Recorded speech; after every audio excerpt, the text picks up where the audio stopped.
తెలంగాణ ప్రభుత్వం ఎంతో ప్రతిష్టాత్మకంగా తీసుకున్న ఈ యొక్క పేదలకు డబుల్ బెడ్రూమ్ ఇళ్ల నిర్మాణం వివాదాస్పదంగా మారింది. ఎందుకంటే తెలంగాణ సర్కారు పేదలకు 2 పడకల గది ఇస్తామని చెప్పి హామీ ఇచ్చిన ఇప్పటికీ ఈ యొక్క 2 పడకల గది ఇవ్వకపోవడంతో పూర్తిగా పేదలు ఆందోళన చెందుతున్నారు.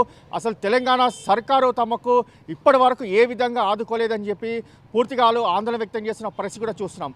ప్రస్తుతం మనం అల్వాల్లోని యొక్క భూదేవి నగర్ వద్ద ఉన్నాము. ఇక్కడ తెలంగాణ ప్రభుత్వం మొట్టమొదటిసారి సీఎం కాగానే కేసీఆర్ ఇక్కడికే వచ్చి తొలిసారిగా సభ పెట్టి ఒక పేదలకు డబుల్ బెడ్రూమ్ ఇస్తామని చెప్పి కూడా హామీ ఇచ్చారు.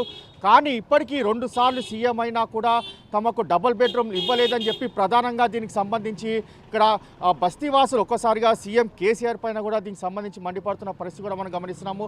అసలు ఇదంతా చూస్తుంటే దీనికి సంబంధించి ఒక పేదల ఇల్లు చూస్తే వారు నివసించాలన్నా కూడా చాలా కష్టతరంగా ఉంది.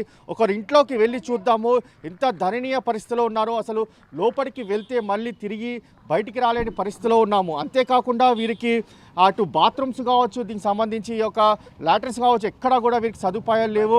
కేవలము ఈ యొక్క రోడ్డు పైన యొక్క చిన్న ఒక గుడిసె వేసుకొని మరి యొక్క జీవన కొనసాగిస్తున్న పరిస్థితి కూడా మనం గమనిస్తున్నాము. అయితే ఇప్పటికైనా తెలంగాణ సర్కార్ తమకు డబుల్ బెడ్రూమ్ కేటాయించాలని చెప్పి కూడా ప్రధానంగా డిమాండ్ వ్యక్తం చేసిన పరిస్థితి కూడా చూస్తున్నాము. అయితే ఇక్కడ దీనికి సంబంధించి వీరు ఉన్నారు, పూర్తిగా యొక్క అడిగి తెలుసుకుందాం. చెప్పండి, మీకు CM KCR double bedroom flats ఇస్తానని చెప్పి ఎన్ని రోజులైంది?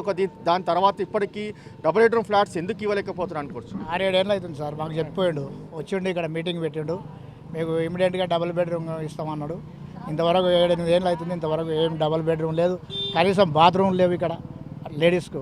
అక్కడ రైల్వే ట్రాక్ 2 డబల్ వస్తున్నాయి. ఇప్పుడు ఇక్కడ బాత్రూమ్ పోనికి కూడా కష్టమవుతుంది. యువతలో చూస్తే ట్రాఫిక్ వస్తుంది.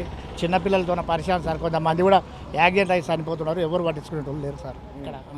అంటే ఇప్పటికీ దీనికి సంబంధించి మీరు డబుల్ బెడ్రూమ్ ఫ్లాట్ కేటాయించాలి, తమకు ఇవ్వాలి, తమ పేదలకు సంబంధించి అంటే అధికారులను సంప్రదించారు. అధికారుల నుంచి మీకు ఎలాంటి రెస్పాన్స్ వచ్చింది? పోయినా సార్, ఎమ్మెల్యేతో కూడా పోయినాము.